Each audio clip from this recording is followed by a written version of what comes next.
Hi friends, అలైకిం షాలోమ్. పంచఖండాలలోని ప్రథమ గ్రంథంలో మానవుని యొక్క సృష్టి దేవదేవుని యొక్క కృప వలన ఆవిష్కరించబడిన అనంతరం మానవుని సంబోధించినటువంటి వైనం, మానవునికి ఇవ్వబడినటువంటి నామం గురించినటువంటి అనేకమైన ఆలోచనలు మనకు తెలిసినటువంటి విధి విధానాన్ని ఒక్కసారి పునర్వీక్షించడానికి మిమ్మల్ని ఆహ్వానిస్తున్నాం. పరిశుద్ధ గ్రంథము అనుసారంగా, బైబిల్ అనుసారంగా మరియు పరిశుద్ధమైనటువంటి ఖురాన్ అనుసారంగా ఆది మానవుని ఆదాముగా సంబోధించబడింది. హీబ్రూ భాషలో ఆదాం అన్నటువంటి ఈ పదానికి మ్యాన్ అని ఆంగ్లంలో, నరుడు లేదా మానవుడు అని తెలుగు మాధ్యమంలో తర్జుమా చేయడం మనం అనేక సందర్భాలలో చదువుకున్నాం. స్త్రీని సృష్టించిన అనంతరం ఆంగ్లంలో ఈవని హవ్వా అన్నటువంటి హీబ్రూ పదంలో దానికి భావము ద లివింగ్ వన్, అంటే జీవిస్తూ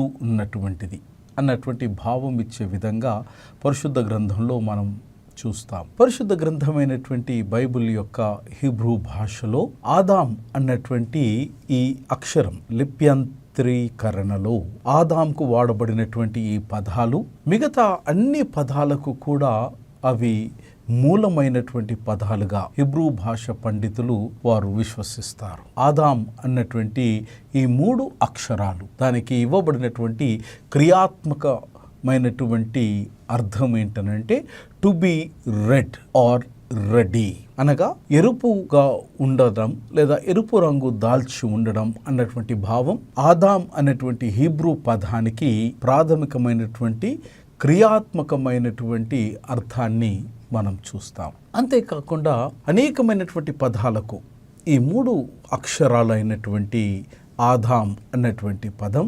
క్రియాత్మకమైనటువంటి మూలాలకు ఇది మూలంగా చెప్పబడుతూ ఉంది. అయితే ఆదామా అనే హీబ్రూ పదానికి నామవాచకమైనటువంటి భావము లేదా అర్థము ఏంటి అనంటే భూమి లేదా గ్రౌండ్ లేదా పుడమి లేదా నేల, ఫ్రమ్ ఇట్స్ రెడిష్ కలర్, అనగా మన వ్యవహారిక భాషలో ఎరుపు రంగు కలిగినటువంటి ఎర్ర భూమి అని చెప్పుకోవచ్చు. అయితే ఈ ఆదోం అన్నటువంటి హీబ్రూ భాషలో ఎదోమ్ అనేటువంటి విశేషణమైనటువంటి అర్థం, భావము. దీనికి అర్థం ఏంటి అనంటే it is red or reddish. Adam అనగా భూమి, పుడమి, ఎరుపు రంగు కలిగినటువంటి నేల తల్లి. ఎదోమ్ అన్నటువంటి విశేషణాత్మకమైనటువంటి పదం యొక్క అర్థము ఎరుపు లేదా ఎరుపు రంగు దాల్చినటువంటి అడ్జెక్టివ్గా. మరొక పదం హీబ్రూ పదంలో ఈ ఆదాం అన్నటువంటి పదం దాని యొక్క మూలానికి వాడబడింది ఏంటంటే ఓదేమ్ అన్నటువంటి పదం వాడబడింది. దీని భావం ఏంటంటే this is a reddish gem stone, అనగా రత్నము అన్నటువంటి భావము ఓదేమ్ అనే హీబ్రూ పదంతో వాడబడింది. మరొక పదం ఇటు ఆదాం అన్నటువంటి పదంలో నుంచి ప్రాణం పోసుకొని ఉనికిలోనికి వచ్చినటువంటి పదం ఏంటనంటే అదోమోని అన్నటువంటి పదం. ఈ అదోమోని అన్నటువంటి ఈ పదం యొక్క భావం ఏంటనంటే మండిపడు, ఎర్రగా మిసమిసలాడేటువంటి స్వభావము కలిగిది. ఆంగ్లంలో దీనిని రెడీ అని పిలువబడ్డది. మరొక పదము ఇటు ఆదామునకు ఉనికిలో నుంచి దాని మూలములో నుంచి వచ్చిన హీబ్రూ పదం ఏంటంటే ఆదాం దమ్ అన్నటువంటి హీబ్రూ పదాన్ని చూస్తాం. ఆదాం దమ్ అన్నటువంటి ఈ హీబ్రూ పదం యొక్క భావం ఏంటంటే రెడిష్, ఎరుపు రంగు దాల్చినటువంటిది. ఈ పైన ఉన్నటువంటి ఈ పదాలన్నిటి యొక్క విశ్లేషణ అనంతరం మనకు కలుగుతున్నటువంటి భావము పరిశుద్ధ గ్రంథమైన బైబిల్లో ఆదికాండంలో మానవుని యొక్క నిర్మాణం అనంతరం వాణ్ణి సంబోధించబడినటువంటి పదమైనటువంటి ఆదాము అన్నటువంటి దానికి అర్థము ఏంటి అనంటే రెడ్, ఎర్ర మన్నుతో చేయబడినటువంటి వాడు. ఇది హీబ్రూ భాష అయినటువంటి ఆదాము యొక్క భావం. So the name Adam means man, మానవుడు, మనిషి లేదా నరుడు, ఎరుపు రంగు స్వభావము దాల్చినటువంటి వాడు. కొన్ని సందర్భాలలో దేహము, రక్త మాంసములు ఎరుపు రంగుతో పొందుకున్నటువంటి వాడు అన్నటువంటి భావము కూడా దీనికి ఆపాదించబడినది. దమ్ అన్నటువంటి పదానికి అర్థం ఏంటనంటే blood, which is of course a reddish in colour. ఆ ధమ్ అన్నటువంటి పదానికి అర్థం ఏంటనంటే రక్తము కలిగినటువంటి వాడు. ఆ ధమ్ అన్నటువంటి దీనికి మ్యాన్ ఆఫ్ రెడ్ ఎర్త్ అనగా ఎరుపు రంగు భూమికి సంబంధించినటువంటి వాడు. హీబ్రూ పదమైనటువంటి ఆదామా అన్నటువంటి దానికి ఇంతకుముందు చెప్పుకున్నట్టు భూమి లేదా పుడమి తల్లి.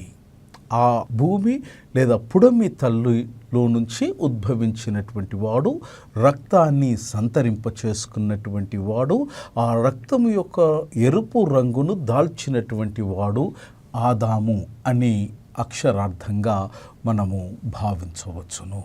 మానవుని యొక్క రక్తానికి, అది జీవముతో ముడిపడి ఉన్నటువంటి ఈ సత్యానికి, ఆదాము అన్నటువంటి పదానికి పరిపరి విధాలైనటువంటి అనేకమైనటువంటి పర్యాయ అర్థాలను మనం హీబ్రూ భాషలో మనం చూస్తాం. దీనిని ఉటంకించుకొని మరి కోషేర్ అనేటువంటి ఒక సంప్రదాయ ఆచారములో దేవునికి బలి ఇవ్వబడినటువంటి ఏ జంతువునైనా దాని యొక్క రక్తాన్ని భూమిలోనికి మాత్రమే అది ఇనికింప చేయాలి అన్నటువంటి సిద్ధాంతము కలిగినటువంటి వారు. ఈ కోషేర్ అన్నటువంటి ఈ సంప్రదాయంలో 3 ప్రాముఖ్యమైనటువంటి సిద్ధాంతాలను వారు అలవర్చుకొని ఆచరించినట్టు మనం చూస్తాం.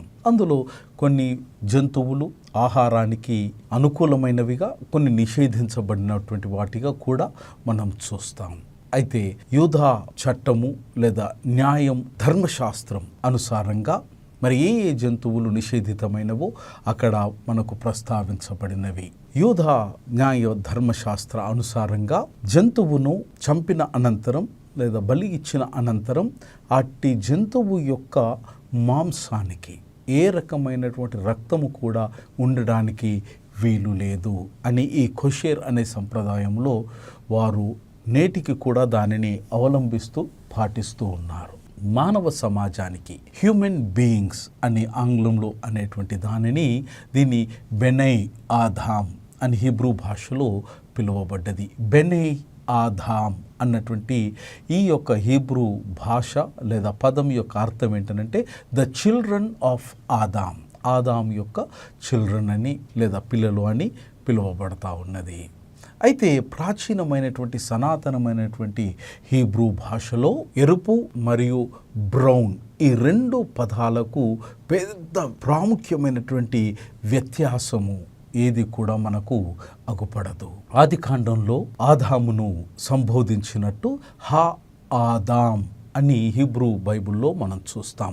హా ఆదాం అనగా the man, it was not Adam as a proper name. ఇది కేవలము ఒక వ్యక్తి యొక్క నామవాచకంబుతో సంబోధించేటువంటి నామధేయంబు కాదు. ఆదాము అనేటువంటిది హా ఆదాం అని హీబ్రూ భాషలో ఉన్నటువంటి దాన్ని ద మ్యాన్ అని సంబోధించబడింది. It is not a proper name. వారు భూమి నుంచి తీయబడిన వారు అన్నటువంటి సత్యాన్ని, ఎరుపు రంగును సంతరింప చేసుకున్నటువంటి వారు అన్నటువంటి మరో సత్యాన్ని ఈ హా ఆదాం అన్న పదానికి అర్థం కలుగుతూ ఉన్నది. Possible meanings for the word Adam which is pronounced as హా Adam has been 4 possible meanings మనం చూస్తాం, 4 అర్థాలను చూస్తాం. One is human being. రెండవ అర్థం ఆదాం అన్నదానికి అ పర్సన్, ఓ వ్యక్తి. మూడవది అ మ్యాన్, బహుశా పురుషుడు. నాలుగవది ఏ మ్యాన్ నేమ్డ్ యాడమ్. ఈ ఆదాం అన్నటువంటి పదానికి ఈ 4 అర్థాలను హీబ్రూ పదకోశంలో దీనికి ఆపాదించబడటం జరిగింది. ఆదాం, ది ఆదాం అన్నటువంటి ఈ పదానికి which is a definite article. NRSV new revised standard version అయినటువంటి ఆంగ్ల బైబిల్లో దాన్ని హ్యూమన్ కైండ్ అని సంబోధించడం జరిగింది. అనగా మానవ జాతి. ఆదాం అనే హీబ్రూ పదానికి ఆంగ్లములో తర్జుమాలో NRSV ఇవ్వబడినటువంటి అర్థం ఏంటంటే అది మానవ జాతి. It is a human kind. The translation means that God is creating not a man who is androgynous. ఉభయ లైంగికమైనటువంటి వ్యక్తిని దేవుడు సృష్టించినాడన్నది దేని భావము, దేని భాష్యము కాకూడదు.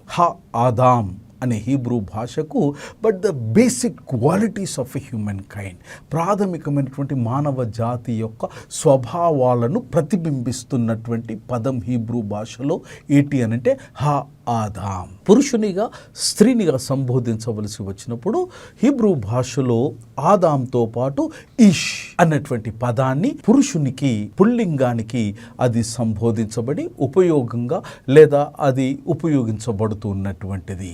అయితే ఇక్కడ ఆదాం అన్నటువంటి పదం మాత్రము అది మానవ జాతి అంతటికీ ఆపాదించబడినటువంటి పదమని మనము గుర్తుంచుకోవాలి. స్త్రీని సంబోధించవలసి వచ్చినప్పుడు హీబ్రూ భాషలో ఈషా అన్నటువంటి పదముతో సంబోధించబడినది. ఈషా అన్నటువంటి ఈ పదం యొక్క అర్థం ఏంటంటే స్త్రీ అని, లేదా భార్య అని, లేదా it could be a female, it could be a women, but it is not a proper noun. చాలా పదాలు ఈ ఇషా అనేటువంటి పదాన్ని పరిశుద్ధ గ్రంథంలో మరి ఆంగ్ల తర్జుమాలో వాడినట్టు మనం చూస్తాం. ఇషా అనేటువంటి పదాన్ని ఎనీ ఉమెన్, ఏ స్త్రీకైనా వాడబడ్డది. ఇషా అనేటువంటి ఈ యొక్క హీబ్రూ పదం చైల్డ్ బేరింగ్, పిల్లల్ని గర్భంలో ధరింప చేసుకోవడం అనేటువంటి పదంగా వాడబడ్డది. ఈషా అనేటువంటి ఈ పదాన్ని ఈచ్ వన్, ప్రతి స్త్రీకి వాడబడ్డది. ఈషా అనేటువంటి పదాన్ని ప్రతి స్త్రీ జాతికి, ఫీమేల్స్కు వాడబడ్డది. ఈషా అనే పదం గర్ల్స్కు వాడబడ్డది. ఈషా అనేటువంటి పదం పెళ్లి అయినటువంటి స్త్రీలకు వాడబడ్డది. ఈషా అనేటువంటి పదం భర్తను పోగొట్టుకున్నటువంటి వారి కొరకు వాడబడినటువంటిది. ఈషా అనేటువంటి పదం పత్నుల కొరకు వాడబడినటువంటిది. కనుక ఈషా అనేటువంటిది అది ఏకనామధేయంబు కాదు.